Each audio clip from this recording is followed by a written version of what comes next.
nang iniintay ng lahat ang pagbabalik ko sa Japan. Grabe, matagal-tagal din yung pahinga ko na yun at salamat naman nakabalik na ako. Pagdating ko nga dito, syempre Japanese food agad ang hinanap ko. Sobrang namiss ko talaga mga pagkain ng Japan. At ang isa sa pinaka-favorite ko na Japanese food ay ramen. Kaya naman pagpasok ko pa lang, ramen na agad yung hinanap ko sa menu nila. Sa talaga sa madalas kong kainang Japanese restaurant, itong Keigo Ramen and Katsu. Grabe, sobrang budget meal at affordable naman talaga lahat ng food nila dito. At higit sa lahat, sobrang tahimik ng place nila. Hintay nga lang ako ng ilang minuto at dumating na agad yung mga in-order ko. Nag-order nga ako ng tongkatsu at sobrang na-miss ko talaga to. Isa sa pinaka-favorite ko nga dito, itong curry katsu. Ang galing nga dito sa Keigo Ramen and Katsu. Ang bilis nilang mag-serve at gumawa ng mga foods. Sabi yun, sobrang attractive. Dahil sa sobrang pagka-miss ko talaga sa ramen, lahat ng flavor nila or lahat ng klase ng ramen in-order ko talaga.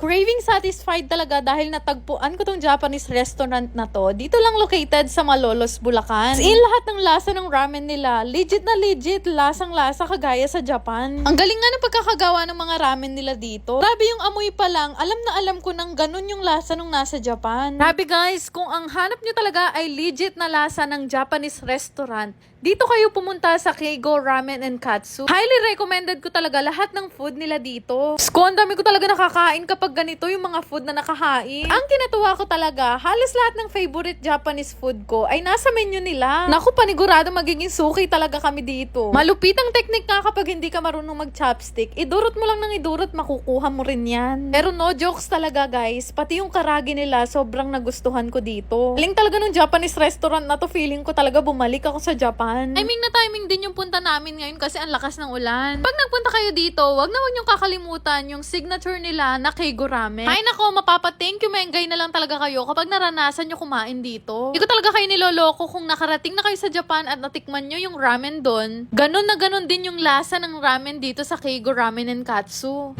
Itadakimasu!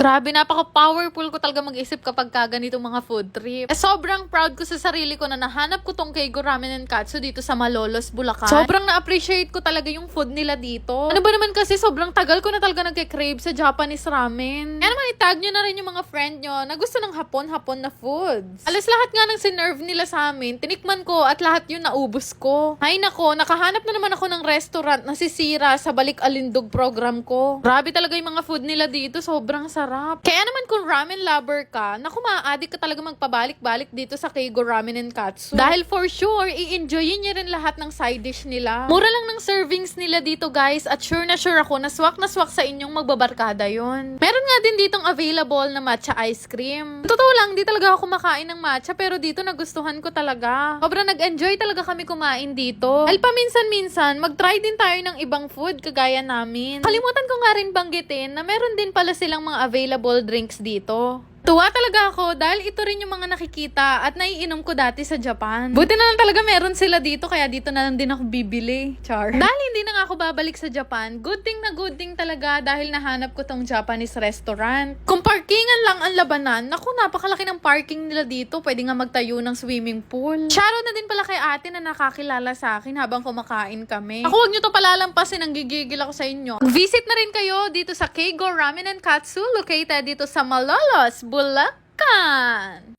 Gusto nyo rin bang kumita habang naglalaro? Download nyo na rin tong Aurora game. I-click nyo lang yung register para makagawa kayo ng account. Gayang mobile number, mag-create ng password at yung OTP na marireceive nyo. Ganun lang kadali gumawa ng account at pwedeng-pwede na kayong mag-cash in para makapaglaro. Napakadali lang din naman mag-cash in. Ilalagay nyo lang naman ang inyong GCash account name, GCash number at yung login password. Napakadaming laro na pwede mong pagpilian dito. May guess size, toss coin at Benson WD. Pero isa sa mga madalas ko talagang laruin itong color game. Bukod sa madali ang mechanics nito, mabilis lang din kumita dito. Para ka lang kasi naglalaro sa perya pero ang kinaganda dito, hindi mo na kailangan lumabas. Grabe guys, sobrang dali manalo dito sa Aurora game. Isa sa pinakamadaling laro pa dito ay itong Dragon and Tiger. Ito lang naman din kasi yung pagpipilian mo dito. Mimili ka lang naman kung Dragon, Tiger, or Tie. Sarap nga tumaya dito kasi ang laki ng napapanalunan. Tipin nyo, sa isang taya, minsan nananalo talaga ako ng kulang 2,000. Kapag ka nga nananalo na ako ng malaki, syempre nagka-cash out na ako. Yung kinashin ko nga kanina na 100 pesos, napalaki ko siya ng 10,000. Sobrang dali lang din naman mag-cash out. Lalagay mo lang naman yung GCash information mo at wag mong kakalimutan na ilagay yung login password mo. Di ba ganun lang kadali manalo dito sa Aurora Game? Kaya naman, subukan nyo na rin itong laruin gamit ang link na makikita nyo sa comment section. Shoutout nga pala kay Joanna Nicodemos, Ana Mica, Rosel Malinaw, Tepyang, Crystal May Villapuerte, Virginia Cruz, Marian Tejoso, Julie Ann Magcalas, at kay Ann Kurameng. At happy